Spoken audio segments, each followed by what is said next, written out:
इस वीडियो में हम समझेंगे रासायनिक अभिक्रिया। रासायनिक अभिक्रियाएं हमारे चारों ओर हर जगह होती रहती हैं। शरीर में भोजन के पाचन से लेकर सूर्य से आने वाली प्रकाश तक, सब कुछ रासायनिक अभिक्रिया का परिणाम है। रासायनिक अभिक्रिया को समझने से पहले हमें यह जानना आवश्यक है कि भौतिक और रासायनिक अभिक्रिया में क्या परिवर्तन होते हैं। एक जलती हुई मोमबत्ती भौतिक और रासायनिक परिवर्तन का सबसे अच्छा उदाहरण है। इस प्रक्रिया में भौतिक और रासायनिक दोनों परिवर्तन होते हैं। एक मोमबत्ती लीजिए और इसे जलाइए। जैसे जैसे समय बीतता है, हम देखते हैं कि मोमबत्ती धीरे धीरे पिघलने लगती है और मोम में परिवर्तित होने लगती है। इस प्रदर्शन में मोमबत्ती का जलना रासायनिक परिवर्तन है और मोमबत्ती का मोम में बदलना भौतिक परिवर्तन है।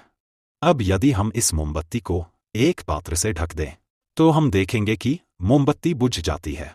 ऐसा इसलिए होता है क्योंकि किसी भी वस्तु को जलने के लिए ऑक्सीजन की आवश्यकता होती है।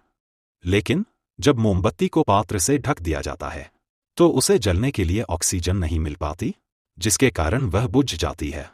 जब किसी वस्तु को जलाया जाता है, तब उसमें उपस्थित कार्बन ऑक्सीजन से अभिक्रिया करके कार्बन डाइऑक्साइड बनाता है और साथ ही प्रकाश उत्पन्न करता है, जो विभिन्न रंगों का हो सकता है। इस प्रक्रिया को हम रासायनिक अभिक्रिया कह सकते हैं। भौतिक परिवर्तन में मुख्यतः पदार्थ की अवस्था बदलती है, वहीं दूसरी ओर रासायनिक परिवर्तन में पदार्थ किसी नए पदार्थ में बदल जाता है या फिर ऊर्जा उत्सर्जित या अवशोषित करता है। दूसरे शब्दों में, रासायनिक परिवर्तन पदार्थ के कुछ विशेष भौतिक परिवर्तन के साथ ही होता है।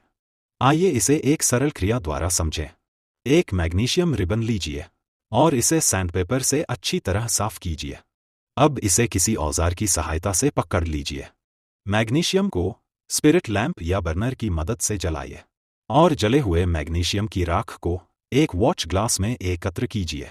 हम देखेंगे कि जैसे जैसे मैग्नीशियम जलता है, वैसे वैसे वह एक सफेद चूर्ण में बदलने लगता है और साथ ही एक तेज चमकदार लौ उत्पन्न करता है, जो सफेद चूर्ण एकत्र किया गया है।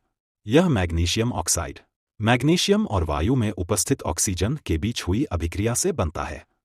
इस क्रिया से हमें यह ज्ञात होता है कि जब भी रासायनिक अभिक्रिया होती है, तो कुछ परिवर्तन देखे जाते हैं, जैसे 1 अवस्था में परिवर्तन, 2 रंग में परिवर्तन,